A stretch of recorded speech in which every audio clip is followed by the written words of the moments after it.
Hello, my name is Anthony Ogugu. I start with the cranium bone. Cranium bone, we have the frontal bone here, parietal bone, occipital bone, and here is the external occipital protuberance. This connects the cervical vertebrae to the skull.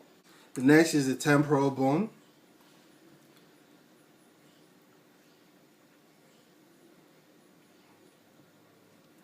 The first point of call is the temporomandibular joint, which is this region. It's a region here. That's the temporomandibular. And then we have the moistoid process. The styloid process is right here at the tip. The external auditory meatus is right in the ear there. The famous part is here. And then there are other bones that I'm going to talk about, but they are internal, which means they are deep to the forehead, and that is the middle and the inner ear structure, which is the petrous. And in the petrous does houses it houses the middle and the inner ear structures are housed in the petra. And on the other side is the internal auditory meatus. Internal auditory meatus is in there also, and this is a passage for facial and acoustic nerves. I'm going to discuss two sets of bone next, and these are the sphenoid bone and the ethmoid bone. Both of these bones are posterior to the nasal bone and the facial sinus, so which means they are internal. Now I want to begin by the sphenoid bone. The sphenoid bone, we have the greater wind. The greater wind is in there, the greater wind. And the next one is the superior orbit fusio. Superior orbit fusio. This superior orbit fusio has I think the question there was that what passes through this opening. What passes through the openings are the cranial nerves,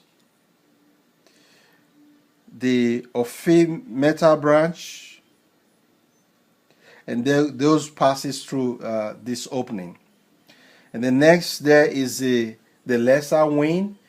Like I said earlier, they're all inside. They are all inside, and they're superior to the nasal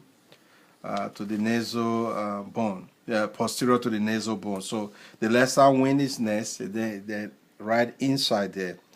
And fourthly is the optical canal. We're in there also. And the optical canal does transmit optic nerves and ophthalmic arteries. And lastly, in this area is the saltus sacra. It's also right there, sandwiched between the superior surface and the anterior surface of the sphenoid bone. And in this area, the depression called the hypophyseal fossa, which cradle the pituitary glands.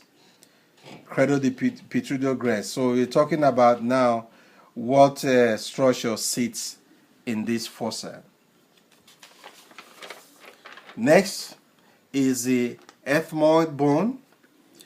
I said earlier that the ethmoid bone is posterior to nasal bone and to the frontal sinus. Here we have We have there the crystal grilla, which helps secure the brain in the coronal cavity. And then we have the cribriform plate, which help to transmit axon, called fela or phaetoria. The next is the sutures. The sutures. The suture. The suture. We have the coronal suture. We have the lambdoid suture. And then there is the sagittal suture. And then the squamous suture. Squamous suture. I'm moving on to the facial bones. First is the maxima. Maxima will be here. Next is the nasal bone. This region is the nasal bone. Thirdly, just around the cheek here, is a zygomatic bone. Zygomatic bone. And the next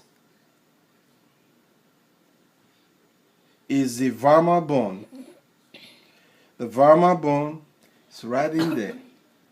And the vulvar bone is made up of the perpendicular plate of the ethmoid bone and then the vulva.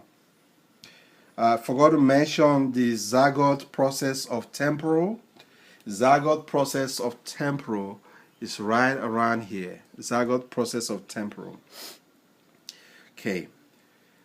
The next is the inferior nasal concha. Inferior nasal concha is in there. And then inferior nasal concha does warm and moisture the air intake. And then next we have the medulla right there. And here is the medulla, body of medulla. And then you have the medulla angle. You have the ramus of medulla, the ramus of mandible. Then we have the mandibular notch. It's a little curve in there. Then the coronoid process is the tip here of the notch. And then here, right here and here is the medulla condyle. The medulla condyle. Like, I want to go back a little bit and mention the zygomatic bone. The question here, which two bones form the zygomatic arch? They are the temporal process of zygomatic bone and the zygomatic process of the temporal bone.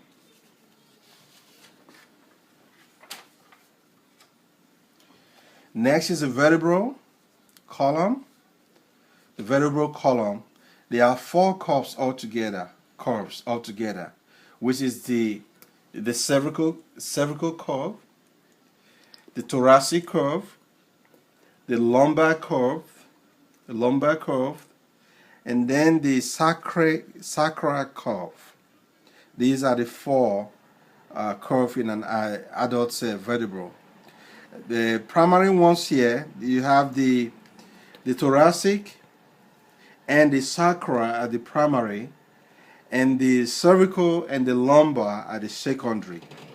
There are a total of 7 vertebrae, and the atlas articulates with the skull from superior. At this point, we are expected to demonstrate the motion on ourselves that this joint allows, the cervical joint. So the cervical joint will allow a motion such as this. It will allow a motion such as this. So upwards, downwards, sideways, this way, and maybe a little bit of the hunch. Now, I'd like to discuss the uniqueness of the transverse process of all the vertebrates. the cervical and how the cervical vertebrae is different or unique from the thoracic and the lumbar vertebrae. Now, the cervical vertebrae has 3 holes. They are called the foramina, and of the 3 of them, one of them is vertical foramina, and the 2 other ones are the transverse foramina. Now, these foraminas that the vertebrae has, or the cervical vertebrae has, is not in any of the other vertebrae. So the thoracic vertebrae and the lumbar vertebrae only have 1 each. So that is what is unique about the transverse process in the cervical vertebrae. And the 2 transverse foramina are very unique. Their names are atlas, which is like a ring of ball of bone, and then the axis. Okay, I'm going to move on now to the lumbar vertebrae. The lumbar vertebrae. How many are they? There are 12 altogether. If you look at it, after the first 7 of the cervical, the other 12 will be the thoracic vertebrae. So they are 12 in number. And then we have the spinoid process. The spinoid process is this. And then the transverse process is this corner of it. Transverse process. And then the intervertebral foramen. Intervertebral foramen. There are some holes in there, in between, the holes in between. And the what goes through these foramen are spinal nerves from the spinal cords. The spinal nerves from the spinal cords. And then the next is the body of the thoracic. If you look at these segments, you see these little partition. These are the body of the thoracic. And in between each of them, the body is the intervertebral disc that cement both individual bodies together. The lumbic vertebrae. Lumbic vertebrae are 5 in number. They are altogether 5 in number. And you have the sacrum. This is the sacrum. And 5 bones fused together to form this bone. 5 bones fused together to form this bone. And of course you have the coccyx here. You have the coccyx right there. Now I'm going to come to the sternum. The sternum here, you have the manibrum, the body, siphon process, jugular nuts, and when you come here, you have the true ribs, which is the first 5 are the true ribs. The following 3 are the false ribs. And then you have the floating ribs here. The floating ribs. Okay. Question here though is, well, before I come to that question, let me just address this. You have the head of the ribs here, the head, and then you have the neck. Somewhere in the back there, you have the tubercle. You have the tubercle. And so, how does the rib articulate with the vertebrae? Each of the thoracic vertebrae connects to a set of ribs. And that concludes my presentation.